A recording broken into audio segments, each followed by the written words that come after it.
Selamat pagi para saudara-saudariku yang terkasih dalam Kristus.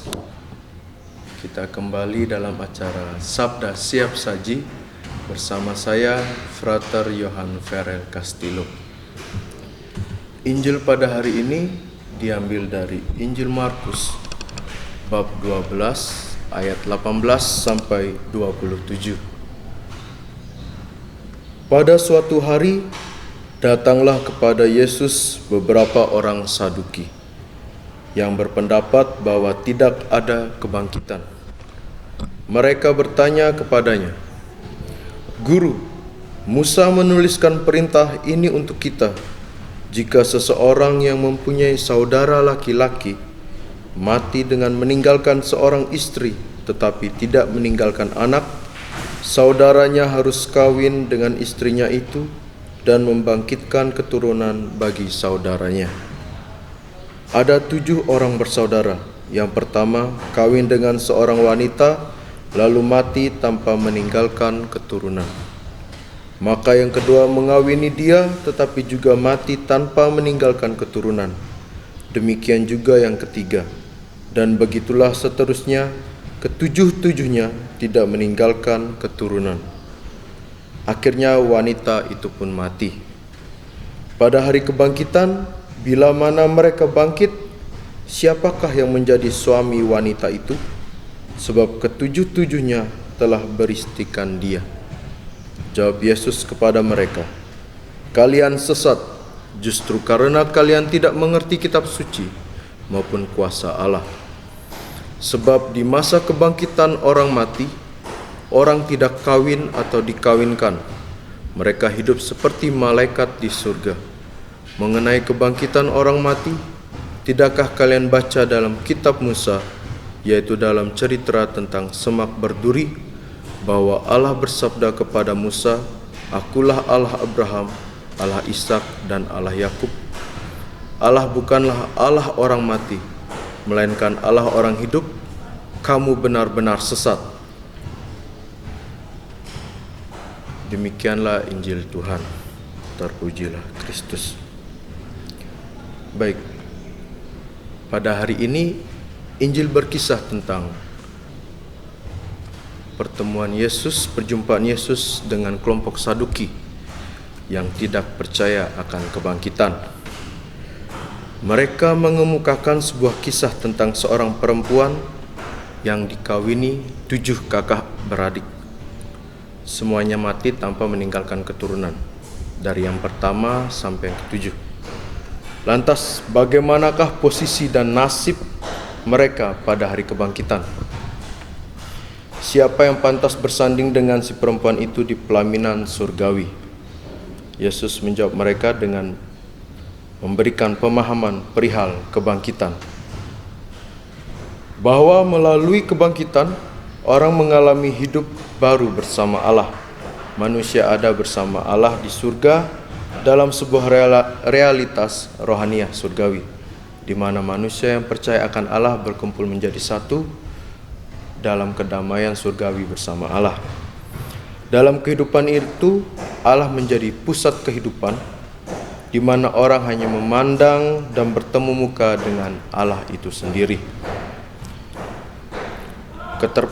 Keterpesonaan kepada Allah yang abadi menghadirkan sebuah realitas hidup baru yang bersifat ilahi. Ketika jiwa hanya berpusat pada Allah, orang tidak lagi dipengaruhi dan memikirkan realitas manusiawi duniawi, termasuk persoalan kawin. Jadi inilah jawaban Yesus yang ada baiknya diberikan kepada para orang Saduki, di mana mereka tidak percaya kebangkitan. Mereka memenjarakan keilahian Allah dalam kodrat manusia, dalam pemikiran manusia, di mana apabila orang meninggal dan masuk surga, mereka masih hidup bersama. Bila mana misalkan ada sepasang suami istri yang meninggal, mereka akan bertemu di surga.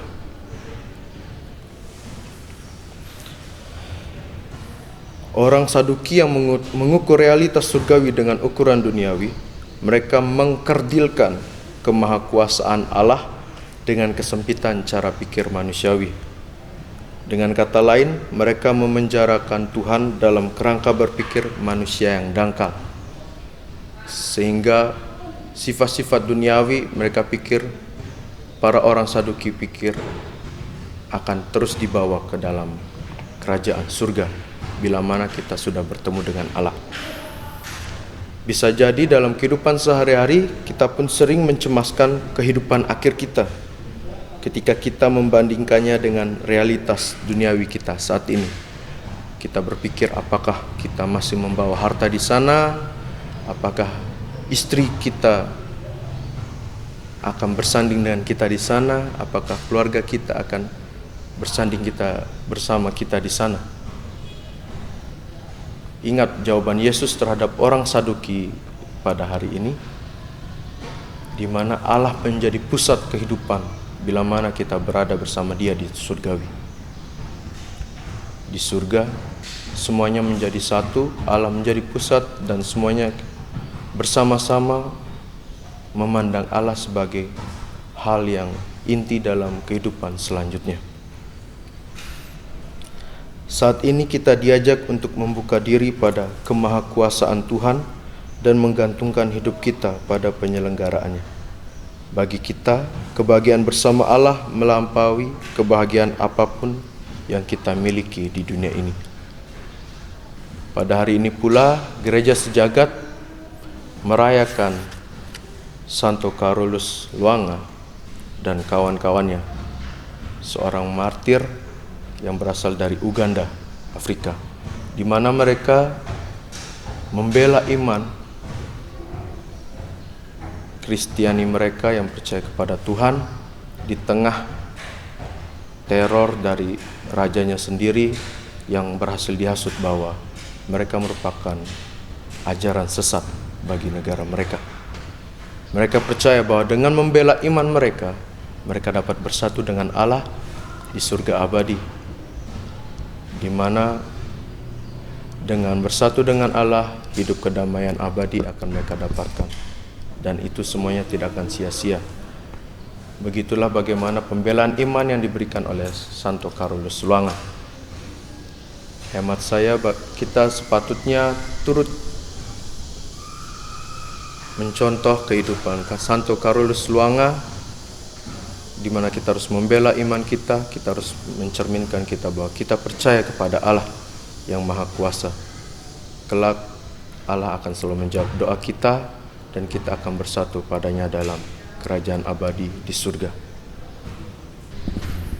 Baiklah saudara-saudariku yang terkasih dalam Kristus, demikianlah renungan kita pada pagi hari ini. Sampai jumpa kembali dalam acara Sabda Siap Saji berikutnya. Tuhan memberkati.